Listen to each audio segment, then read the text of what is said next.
বিসমিল্লাহির রহমানির রহিম। আসসালামু আলাইকুম ভিউয়ার্স, লুপা রান্নাঘর ইউটিউব চ্যানেল থেকে আপনাদের স্বাগতম। যারা আমার চ্যানেলটিকে সাবস্ক্রাইব করেছেন তাদেরকে অনেক অনেক ধন্যবাদ, আর যারা সাবস্ক্রাইব করেননি তারা আমার চ্যানেলটিকে সাবস্ক্রাইব করবেন। তো বন্ধুরা, আমি আজকে গজা বানাবো, তাহলে চলুন রেসিপিটা দেখে নিই। তো এখানে 1.5 কাপ পরিমাণে ময়দা নিয়ে নিয়েছি, আর এখানে গুলিয়ে নিয়েছি 1 চা চামচ খাবার সোডা আর লবণ, পরিমাণ মতো লবণ। এই পানিটা দিয়ে আমি ময়দাটা ভালোভাবে মাখিয়ে নিব।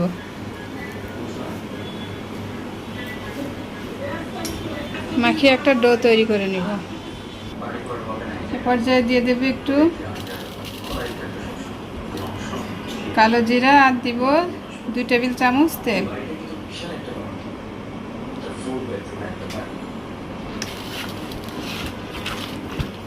যে 10 মিনিট পরে চলে আসলাম। এখন আমি এটাকে 2টা ভাগ করে নিব, নিয়ে রুটির আকারে বলবো।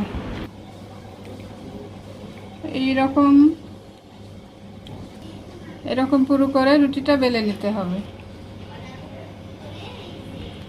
ছুরির সাহায্যে এভাবে ছোট ছোট করে কেটে নিতে হবে।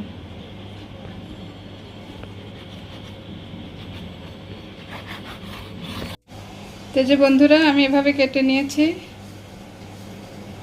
আর এখন এইভাবে একটু হাতের নিচে এভাবে করে একটু রাউন্ড শেপ দিয়ে নিব। তো এভাবে করে সবগুলো করে নিব।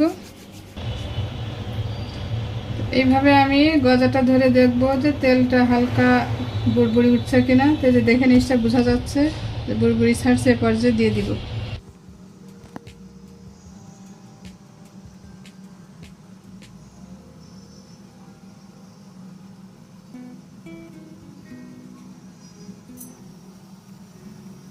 খুব বেশি জালে ভাজা যাবে না, মিডিয়াম টু লো হিটে ভাজতে হবে। বেশি জোরে জাল দিয়ে ভাজলে এগুলো মচমচে হবে না।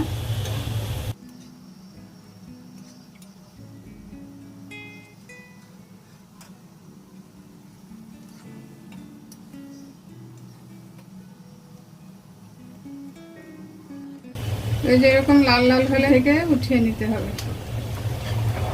তো এভাবে করে আমি সব গজাগুলো ভেজে নিব। তো বন্ধুরা, আমি এখানে 1.5 কাপ চিনি নিয়েছি, আর চিনির সঙ্গে দিয়েছি 1/2 কাপ পানি। এটা হলো লাল চিনি, যার জন্য কালারটা এরকম লাল এসছে।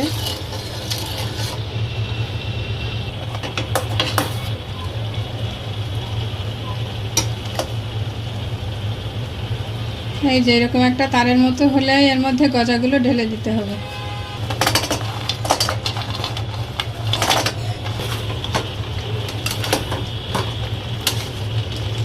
এটা নাড়তে নাড়তে এভাবে চিনিটা এই গজাগুলোর গায়ে লেগে যাবে।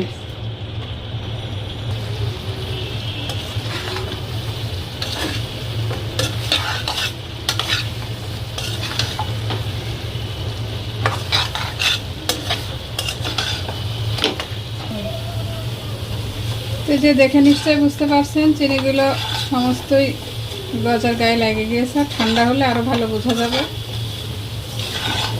এভাবে করে নামিয়ে নিয়ে ঠান্ডা করে নিব। তো বন্ধুরা, আমার গজাগুলো তৈরি করা হয়ে গেছে, আমি সার্ভ করে দিয়েছি। তো দেখে নিশ্চয়ই বুঝতে পারছেন, আপনাদের একটা ভেঙে দেখায়।